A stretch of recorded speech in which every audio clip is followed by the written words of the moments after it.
c'est les forces universelles. C'est pas ce qu'on dit d'être viril ou d'être féminine, mais bien ces forces-là. Et donc, si on se représente l'univers, une cellule de l'univers, elle émet des informations, elle en reçoit. Donc, elle émet, elle va être masculine, yang, émettrice, on va dire, puis elle en reçoit, elle va être plus féminine, même si je ne simplifie pas le féminin à recevoir. On est d'accord, mais pour faire simple. Et donc, on imagine bien qu'une cellule de l'univers, ça émet des informations à la même mesure que ça en reçoit. Et que nous, un individu, on est une cellule de l'univers. Et donc, ça veut dire que c'est autant masculin que féminin. Voilà la ligne, on a fini la conférence. Mais regardez, qu'est-ce que ça veut dire?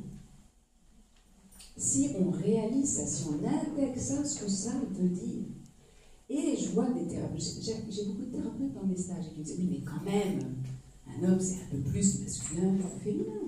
Et non. T'imagines pas une cellule qui serait plus masculine que féminine. Certes, un homme, c'est masculin, physiquement masculin, une femme, c'est physiquement féminin. Même si de plus en plus, il y a des êtres maintenant qui s'incarnent avec des polarités presque androgynes, il y en aura de plus en plus, je pense. Et eux, ils ont une action, une fonction, une mission sans doute très particulière d'amener cette forme d'androgyne. Nous sommes à la même mesure masculin-féminin. Mais évidemment, on vit dans une réalité qui oppose masculin-féminin. Toute notre réalité, elle est faite de cette opposition. Et quand je dis masculin-féminin, par exemple, une des tonalités de masculin-féminin, pour moi, ça va être dedans-dehors. Ça va être moi et l'autre. Ça va être le ciel, la terre. Tout ça, c'est masculin-féminin. C'est-à-dire que notre vie entière, elle s'inscrit depuis cette relation masculin-féminin. C'est ça un individu, c'est ça un univers. Je veux dire, un individu et un univers, c'est la même chose. C'est fait de ces deux forces-là. Chacun d'entre nous est fait de ces deux forces-là.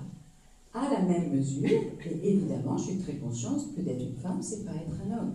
Que je suis polarisée physiquement, féminin. Et que j'ai une expérience très particulière d'être polarisée physiquement, féminin. Mais intérieurement, je suis masculin. Et si je vis dans une culture ou dans une réalité où on me dit « t'es une femme, tu n'es que du féminin », eh bien, ça va se jouer à quel dommage pour moi. Je vais remettre mon pouvoir évidemment aux hommes, ou la société va se charger que mon pouvoir soit remis aux hommes, comme on peut voir dans certaines, malheureusement, traditions, on ne peut pas dire tradition, mais sociétés extrémistes où les deux polarités sont fort opposées. Mais lorsque nous sommes portés par cette quête spirituelle, cette quête initiative de vivre l'union en nous, c'est vraiment vivre l'union de ces deux polarités dans la compréhension qu'à la mesure de l'un et l'autre. Et que tant qu'on n'a pas réalisé ça, une femme ou un être qui va être, par exemple, qui s'est inscrit sur une forme de compassion, de donner tout à l'autre. Déjà donner tout à l'autre, on entend bien que dans la phrase, il y aura du rien quelque part. Et ça sera du rien pour elle.